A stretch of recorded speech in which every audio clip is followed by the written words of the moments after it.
ఎవరైనా ఒక young person వింటున్నాడు అంటే ఇప్పటి నుంచి మీరు ఎలా ఆలోచించాలంటే మీ మైండ్లో అండ్ మీ బాడీలో ఎలాంటి నెగిటివ్ విషయాలు నింపుకోకుండా ఉండగలిగారంటే మీరు ఆ చెత్తని క్లీన్ చేసుకునే స్ట్రగుల్ అయితే ఉండదు. సో అలా ఎలా ఉండొచ్చు అంటారా? సో ఇక్కడే మీరు కొన్ని పద్ధతులు ఫాలో అయితే మిమ్మల్ని మీరు ఎడ్యుకేట్ చేసుకున్నట్టయితే మీరు అలాంటి ప్రాబ్లమ్స్లో అడుగు పెట్టకుండా ఉంటారు. So for example book reading. So book చదవడం అనేది మీ లైఫ్లో ఎంత తొందరగా వీలైతే అంత తొందరగా స్టార్ట్ చేస్తే మీకే మంచిది.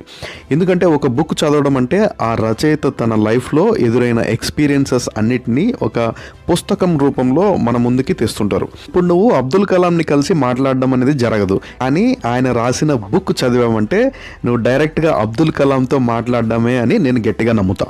అండ్ మీరు సెలెక్ట్ చేసుకున్న బుక్స్ రాసిన వాళ్ళు ఏదో ఒక విషయంలో సక్సెస్ అయిన వాళ్ళే ఉంటారు.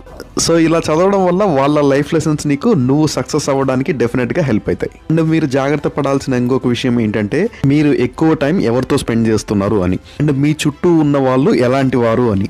ఇక్కడ మీరు అర్థం చేసుకోవాల్సిన ఇంపార్టెంట్ విషయం, మీరు ఏంటి అనేది చూసుకుంటే మీ చుట్టూ ఉన్న ఒక 5 మందిని యావరేజ్ తీస్తే అదే మీరు అవుతారు.